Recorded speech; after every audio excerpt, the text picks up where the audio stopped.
Take one. Yeah, right, take one. Hello, everybody, and welcome to another edition of Vinyl Night. I'm your man without a plan, Johnny C. Tonight's episode, cut it out. Literally, cut it out. I would also like to remind everybody to. Thank you very much. Thanks. Uh, Always go out and find yourself or if you're a newer record collector, something along this line doesn't hurt.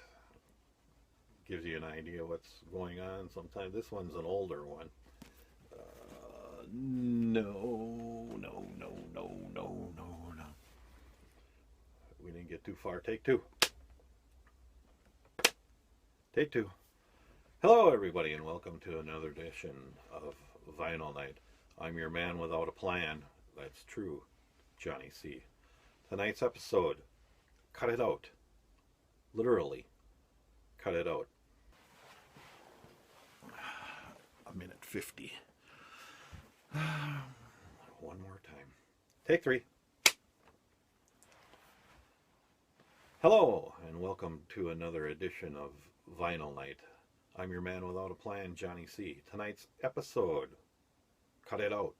Literally, cut it out. And before we get rolling, I'd like to give a shout out to the Goldmine record album price guide. This has your vinyl answer. Now, of course, this is a little bit older, might not be quite as current with everything, but there are always a few little tidbits that you can glean from the book, and it certainly doesn't hurt to have it around and give you an idea what that Duran record might be running for 10 years ago. So maybe it's time to get a newer one. Thanks. But I do like to thumb through it occasionally, especially when I get a new record, just to get an idea, just to see if it's in there. But as I stated, tonight's episode is Cut It Out. And what I'd like to talk about tonight is the cutout record. For those of you that are just starting in the record collecting world, a cutout record was something, particularly back in the day. I don't know how much the practice is going on now. When a record company had a discontinued album, or maybe an album that wasn't really selling too well anymore, what they would do is they would actually put a little cut in the record. We have to get that up. You can see right there, there's a little cut in here. I guess this also referred to from looking, checking out the World Wide Web on cutouts. Promotional albums also had a little. This one does say it's a promotional album, so what they did would put a little slice in there so you would know that, hey, you're not supposed to be selling that for $10 when it's a promotional copy. You know, we handed this out to somebody, and you know, they're not supposed to be selling it as brand new. So back in the day, particularly, cutouts is one place. Thank you, thanks. Cutouts were things that I particularly looked for, usually in the record stores or any place that sold all the albums. You would find a section that was set aside just for cutouts, and that would be my favorite place to look for record albums. You could, and of course they had various ways that they would do that. Some of them punched a hole in the record. This one is Long John Baldry. Baldry's out. They would punch a hole in it. I don't see this too often. It seems like most of the records that I found that were cutouts were actually a little slice on the side of the record right here, on the corner of a record. This one happens to be Canned Heat. Let's try and get out that glare, but something, you know, look at that. It's It's a glary record, but it is a canned heat album. That was in the cutout section. I don't believe I found this new in the cutout section. I found it, used somewhere, but at one time or another, this one used to be in the cutout section. Thanks. Couple of my favorites, or some artists that there's a little slit right there for Jerry Rafferty Steelers wheel. This looks like it's some kind of a odd compilation kind of thing. It's like they wanted to capitalize on Steelers wheel and Jerry Rafferty, and it's almost like, well, maybe we'll put this one out and see who bites on it. And maybe apparently they didn't have too many bites because they ended up having to discount it. Where did it end up? In the cutout bin. Not to say that there's anything wrong with the vinyl. Usually, there isn't anything wrong with the vinyl. It's just, you got a little nick in your cover, which is not the most ideal thing, but what are you going to do? Thanks. And speaking of Jerry Rafferty, I found a couple of other Jerry Rafferty titles. This one has its little slit is right there. It's hard to see that one. This one has a little man. Oh, I should have thought about that before I. Oh, there you go. Just get closer to the camera, you dumbass. So there's the little slit there. There's a little slit there. And of course, Jerry Rafferty at one time though was a good selling artist. City to City was a good album. I don't know if any of these were after or later. I suppose I should have looked to see, but I get the feeling maybe English band, not so many hits over here as over there. Didn't sell so well here. Gotta try and get their money back on it somehow. Cut it out, put it in the cutout bin. Better for us, though. Thanks.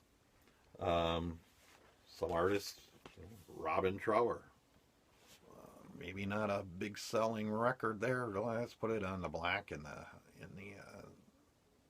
question mark in the Mysterians. There's your little cutout there. Robin Trower. The Allman Brothers. This one has the cutout on the corner there, which seems to me was the most typical spot that you would find the cutout, is just the corner of it.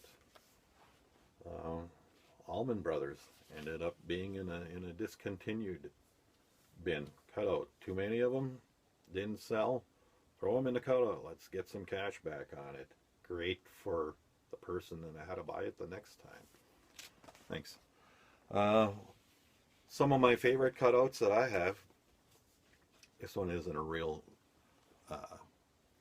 cutout that you can see all that well, but the corner has been done on it.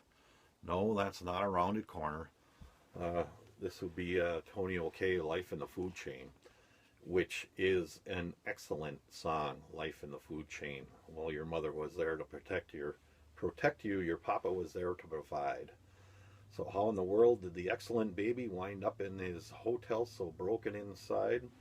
You lie in your bed in the midnight darkly, listening to every sound, watching the shadows for anything moving and hoping they don't come around. Because it's a dog-eat-dog, and it's cat and mouse. Yeah, that's right, we're talking about the good life in the food chain. Nice song. Thanks. Another album. Actually, this one I have a little, not much of a cut in there, but it's don't believe me? There you go. Joe Ely, Honky Tonk Masquerade. This is a very good album. There's a lot of nice songs on here. A lot of good stuff going on the Honky Tonk Masquerade album, Joe Ely. And it happened to be a cutout record. Thanks.